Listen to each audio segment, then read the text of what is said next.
नमस्कार दोस्तों, स्वागत है आपका AGIS में। आज हम बात करेंगे मध्यकालीन इतिहास के एक ऐसे भाग की, ऐसे टॉपिक की, ऐसे साम्राज्य की जिसका असर हमें आज भी भारत में देखने के लिए मिलता है। भारतीय स्थापत्य में ऐसे बहुत सारे भवन हैं जो उसी समय के हैं, जो भारत की शान कहे जाते हैं, जैसे ताजमहल, लाल किला, TTC। हाँ, आप समझ गए होंगे कि हम बात कर रहे हैं मुगल काल की। मुगल काल मध्यकालीन इतिहास का ऐसा काल जिसकी झलक आज भी देखने के लिए मिलती है। वो मुगल काल जिसकी स्थापना बाबर ने की, वो बाबर कहाँ से आया, क्यों आया, आखिर किन परिस्थितियों में यहाँ तक पहुँचा, मुगल काल ने हमें क्या क्या दिया और क्या क्या हमसे छीना, ये सारी बातें आज हम इस वीडियो में करेंगे। किसी ने ठीक ही कहा है कि अगर एक रास्ता बंद हो जाता है तो कई रास्ते खुलते हैं। ये कहावत बाबर पर बिल्कुल फिट बैठती है। बाबर मध्य एशिया के उज्बेकिस्तान नाम के देश में एक स्थान है फरगना। फरगना में उसका जन्म हुआ और कम उम्र में ही वो समरकंद का शासक बना। समरकंद के युद्ध में मोहम्मद शैबानी खान ने उसे हराया और उसे दक्षिण की तरफ भागने पर विवश कर दिया, अर्थात भारत की तरफ। जब वह उज्बेकिस्तान से दक्षिण की तरफ भागा तो वर्तमान अफगानिस्तान और उज्बेकिस्तान की सीमा पर बल्ख नाम की एक टेरिटरी है। बल्ख में आकर उसने शरण ली, लेकिन बल्ख में भी वो ज़्यादा समय तक टिक नहीं पाया। वहाँ से बल्ख छोड़कर उसे बदख्शां की तरफ भागना पड़ा। बदख्शां उसने कैप्चर तो कर लिया था, लेकिन उबैदुल्ला खान नाम के एक शासक ने उससे बदख्शां भी छीन लिया। बदख्शां अफगानिस्तान और चाइना के सीमा पर, लगभग सीमा पर कह सकते हैं हम, ऐसी टेरिटरी है जिसे प्राप्त करने के लिए मुगल हमेशा प्रयास करते रहे। मुगलों की हार्दिक इच्छा रही कि वो बदख्शां पर कब्जा करके रहें, क्योंकि बदख्शां ऐसी जगह थी जहां से सेंट्रल एशिया की राजनीति को कंट्रोल किया जा सकता था। एक पैर सेंट्रल एशिया में तो एक इंडिया में। लेकिन बदख्शां वो कभी भी प्राप्त नहीं कर पाए या उसे अपनी राजधानी नहीं बना पाए। बाबर बदख्शां से भागकर काबुल पहुंचता है, कांधार पहुंचता है और ऐसे ही भटकते भटकते और वो पाकिस्तान वाले क्षेत्र में आ जाता है, वर्तमान पाकिस्तान में जो है बेहरा का किला। बाबर ही वो शासक था जिसने भारत में पहली बार तोपें और बंदूकों का प्रयोग किया युद्ध में। बेहरा के किले पर किया। ये बताते हैं कि बेहरा का किला उसने आसानी से जीत लिया। बहुत सारी ऐसी बातें जो बाबर की जीवनी से प्रेरणा देती हैं कि इतना हारते हुए भटकते भटकते उसका जन्म 1483 में 1483 में हुआ था और 1526 में वो भारत पहुंचा, या फिर उसने दिल्ली पर कब्जा किया। इससे पहले वो बेहरा आ चुका था, लेकिन मुख्य जो युद्ध है वो पानीपत का प्रथम युद्ध ही माना जाता है, इसीलिए 1526। 30 में उसकी मृत्यु हो गई। तो मात्र 4 साल में ही उसने इतना बड़ा एम्पायर खड़ा कर दिया जो आज भी हम सब देखते हैं। तो ये कहते हैं कि समय का कोई पता नहीं है कि कब पलटी खाए।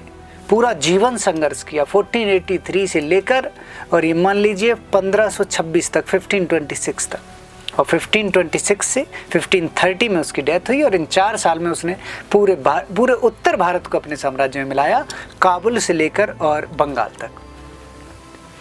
बाबर की आत्मकथा है, ऑटोबायोग्राफी है, जिसका नाम है तुजुक बाबरी, जिसमें बाबर बताता है कि भारत में एक ही राजा है जो बहुत ही महत्वपूर्ण राजा है साउथ इंडिया का, जिसका वो भी सम्मान करता है, कृष्णदेव राय, जो विजयनगर साम्राज्य का राजा था, जिसके दरबार में तेनाली रामा जैसे महान कवि सुशोभित होते थे। बाबर लिखता है कि भारतीय सिर्फ मरना जानते हैं, मारना नहीं जानते। तो ऐसी बहुत सारी चीज़ें हैं जो उसकी आत्मकथा में लिखी हैं। बाबर की आत्मकथा के अनुसार ही हमें ये भी पता चलता है कि चित्तौड़ के शासक या मेवाड़ के शासक ने उसे इनवाइट किया था दिल्ली पर आक्रमण करने के लिए। लेकिन ये कितना सच है, अभी कुछ समय पहले इसे लेकर राजनीति भी हुई थी, संसद भवन में ये मुद्दा उठाया गया था। तो हकीकत ये थी कि बाबर ने लिखी और उस समय के किसी और लिटरेचर में ये एविडेंस नहीं मिलता। तो किसी व्यक्ति ने अगर कहा तो सच कहा कि झूठ कहा, उस पर भी भाई सवाल उठते हैं कि भाई सिर्फ बाबर ने ही तो लिखा है, और किसी लिटरेचर में क्यों नहीं लिखा अगर बुलाया तो ये अलग चीज़ें हैं काफ़ी। दूसरी बात ये कि वो भारत में आया, आने के बाद वो भारत का होके रह गया। बाबर और बाबर के बाद जितने भी मुगल बादशाह थे वो सब भारत में ही रहे। बाबर ने 26 के बाद 27 में खानवा का युद्ध लड़ा, जिसमें राजस्थान को कैप्चर किया, फिर मध्य प्रदेश पर अटैक किया, फिर घाघरा के युद्ध में बिहार बंगाल पर आक्रमण किया और उसे कैप्चर किया। तो हम कह सकते हैं कि बंगाल से लेकर काबुल तक। बाबर को कलंदर भी कहते थे, क्योंकि बाबर जो था उसने पानीपत का प्रथम युद्ध जीतने के बाद में काबुल में जाकर चांदी के सिक्के बांटे थे, इसीलिए काबुल के निवासियों ने उसे कलंदर का टाइटल दिया। खानवा के युद्ध के बाद में उसने गाजी का टाइटल अडॉप्ट किया। बाबर के बाद में अगर देखा जाए तो बाबर के पुत्रों में हुमायूं मुगल बादशाह बना। हुमायूं ऐसा मुगल बादशाह था जिसने अपने राज्य का बंटवारा अपने भाइयों में किया, नहीं तो मुगल ऐसा नहीं करते थे। मुगल तो ऐसे थे जो भाई भाई को मारता था, और भाई पिता पुत्र को मारता था, और पुत्र पिता को मारता था। ये आगे हमें कई एग्जाम्पल देखने के लिए मिलेंगे। हुमायूं भटकता रहा जीवन भर। युद्ध तो उसने कई लड़े। पहला युद्ध उसने 1531 में कलिंजर का लड़ा, जो बुंदेलखंड में है आजकल। राजा प्रताप रुद्रदेव से वो हार गया था। बहुत प्रयासों के बाद भी वो जीत नहीं सका। इसके बाद दोहरिया का युद्ध, जो लखनऊ के पास में है, गोमती नदी के किनारे। गुजरात का युद्ध, गुजरात में जो बहादुर शाह था उसे हराया, और उसे हराकर मध्य प्रदेश और गुजरात के क्षेत्र को मुगल टेरिटरी में मिलाया हुमायूं ने। और यहीं पर वो कहानी है रानी कर्णवती वाली कहानी, कि जिसने हुमायूं को राखी भेजी थी। तो ये गुजरात युद्ध की ही बात है। हुमायूं आया भी था, लेकिन जब तक आया था तब तक बताते हैं कि उन्होंने जौहर कर लिया था और वो जीवित नहीं रही थी, और शायद इसी का बदला हुमायूं ने लिया। इसके बाद में उसने चौसा का युद्ध लड़ा गंगा नदी के किनारे। चौसा का युद्ध ही वो युद्ध था जिसमें शेर शाह सूरी टाइटल लिया शेर खान ने, और इसे हराकर, हुमायूं को हराकर, जब हुमायूं गंगा नदी के किनारे भाग रहा था और गंगा नदी में जान बचाने के लिए कूद गया, तो निजाम नाम के एक भिस्ती ने हुमायूं को बचा लिया था। क्योंकि वो चमड़े का काम करता था निजाम, इसीलिए हुमायूं ने उसे ले जाकर एक दिन का बादशाह बनाया। तो क्वेश्चन आता है कि भाई मुगल काल में एक दिन का बादशाह कौन बनाया था? तो हुमायूं ने बनाया था। निजाम नाम का एक भिस्ती था। एक दिन में उसने चमड़े के सिक्के चलाए थे। इसके बाद में फिर बिलग्राम का युद्ध हुआ, क्योंकि शेर शाह सूरी जब जीत गया तो वो दिल्ली की तरफ आगे बढ़ता हुआ चला आया। वर्तमान उत्तर प्रदेश में कन्नौज के पास में एक जगह है बिलग्राम। 1540 में इस युद्ध में हुमायूं पूरी तरीके से हार गया और दिल्ली और आगरा भी छोड़ने पड़े उसे। वो पश्चिम की तरफ भागा। वर्तमान पाकिस्तान में जो सिंध स्टेट है, सिंध प्रांत है, उसमें अमरकोट नाम की एक रियासत थी। वहाँ के राजा थे राणा वीर साल, जो एक राजपूत थे। तो वहाँ पर पहुँचता है जो हुमायूं के मित्र थे। वहीं पर इसे हमीदा बानो बेगम मिलती हैं, जिनसे विवाह करता है हुमायूं, और विवाह करने के बाद में फिर वो पर्शिया के लिए निकल जाता है, जहाँ पर दो महत्वपूर्ण चित्रकारों से उसकी मुलाकात होती है, और मुगल काल में पेंटिंग का युग यहाँ से शुरू हो जाता है। हमीदा बानो बेगम उसी राजपूत राजा के यहाँ अमरकोट में ही अकबर को जन्म देती हैं। तो अकबर का जन्म भी वहीं होता है। हुमायूं जब लौटकर आता है उसके बाद में मच्छीवाड़ा और सरहिंद के युद्ध के बाद में, और फिर से उसे दिल्ली मिल जाती है। क्योंकि जो शेर शाह सूरी होता है वो दिल्ली कैप्चर तो कर लेता है, लेकिन वो भी कलिंजर लड़ने के लिए जाता है। और जब वो कलिंजर लड़ने के लिए जाता है तो कलिंजर के किले को जीत नहीं पाता। बहुत प्रयास करने पर एक उक्का नाम का बारूदी अस्त्र बनाकर वो कलिंजर की दीवारों को तोड़ना चाहता था। इस प्रयास में उसकी मौत हो जाती है, वो मर जाता है, और उसका पुत्र इस्लाम शाह सूरी शासक बनता है। इस्लाम शाह सूरी के बाद सिकंदर सूर भी कुछ ही समय तक रहता है।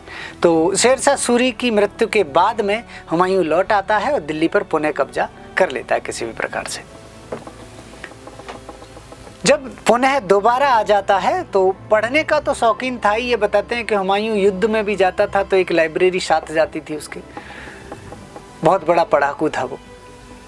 तो इस तरीके से शेर ए मंडल नाम का एक पुस्तकालय लाइब्रेरी थी, जिसकी सीढ़ियों से वो किताब कोई पढ़ते हुए उतर रहा था। सीढ़ियों से फिसलने के कारण लुढ़कते लुढ़कते उसकी मौत हो गई। उसका मकबरा उसकी विधवा पत्नी हमीदा बानो बेगम ने बनवाया, जो दिल्ली में है। और ये हुमायूं का मकबरा ताजमहल का प्रोटोटाइप है। ये बताते हैं कि आगरा में जो ताजमहल बना है वो हुमायूं के मकबरे को देखकर बनाया है या उसकी नकल है। हुमायूं की मृत्यु के बाद में हुमायूं का शव कई दिन तक रखा रहता है, क्योंकि एक घटना थी और एक एक्सीडेंट थी उसकी घटना। उसकी मृत्यु एक एक्सीडेंट थी। अकबर जो उसका पुत्र होता है उसे दिल्ली लाने तक हुमायूं के शव को रखा जाता है, लेकिन हेमचंद्र विक्रमादित्य, जिसे हेमू कहते थे, एक हिंदू राजा, किसी भी तरीके से आगरा और दिल्ली पर कब्जा कर लेता है। जब हेमू आगरा और दिल्ली पर कब्जा कर लेता है तब बैरम खान, जो अकबर का एक तरीके से हम कहें कि अंगरक्षक था, वो बैरम खान हेमचंद्र विक्रमादित्य से युद्ध करता है। पानीपत का दूसरा युद्ध होता है, 1556 में होता है। और इस युद्ध में कहते हैं कि पानीपत का मैदान तो भारतीयों के लिए अशुभ रहा शुरुआत से ही। मैं आपको बता देता हूँ, बहुत अशुभ। इस मैदान में भारतीय हमेशा हारे, चाहे भारतीयों की स्ट्रेंथ कितनी भी रही, क्योंकि इस युद्ध में ऐसा ही हुआ था। हेमचंद्र विक्रमादित्य अपने जीवन में कभी कोई युद्ध नहीं हारा था। उसकी सेना भी विशाल थी, लेकिन कोई एक तीर उसकी आंख में धोखे से लग गया, जिससे उसे मूर्छा आ गई और मुगलों ने इसका फायदा उठाया और बैरम खां अकबर को दिल्ली पर बिठाने में सफल रहा।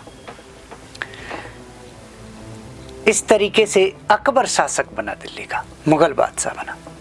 अकबर ने कई युद्ध लड़े, जिसमें मालवा का युद्ध था, बाज बहादुर को हराया।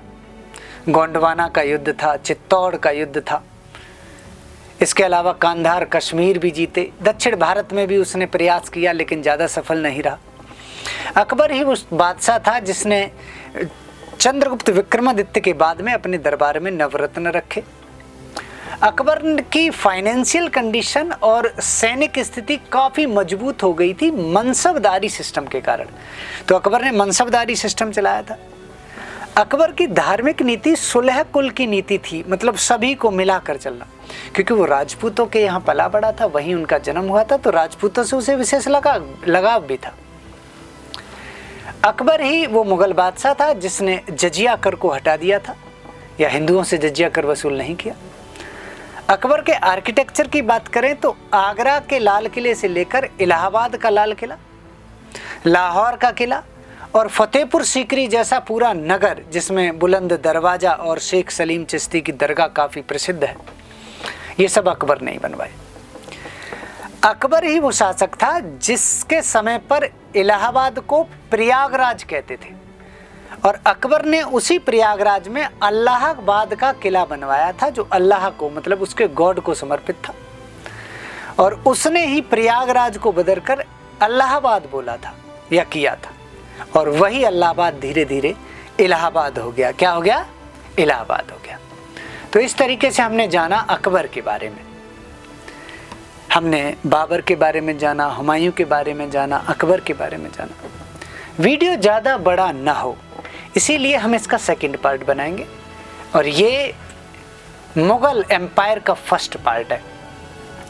नेक्स्ट पार्ट में हम अकबर के बाद जहांगीर, शाहजहां, औरंगजेब को लेकर आएंगे, इनके बारे में बताएंगे, और पोस्ट मुगल्स की बात करेंगे, जिसमें बहादुर शाह, जहांदार शाह, फर्रुखशियर, रफ़ीउद्दर्जात, रफ़ीउद्दौला, मोहम्मद शाह रंगीला, अहमद शाह आलमगीर द्वितीय, शाह आलम द्वितीय, अकबर द्वितीय और बहादुर शाह जफर के बारे में डिस्कस करेंगे।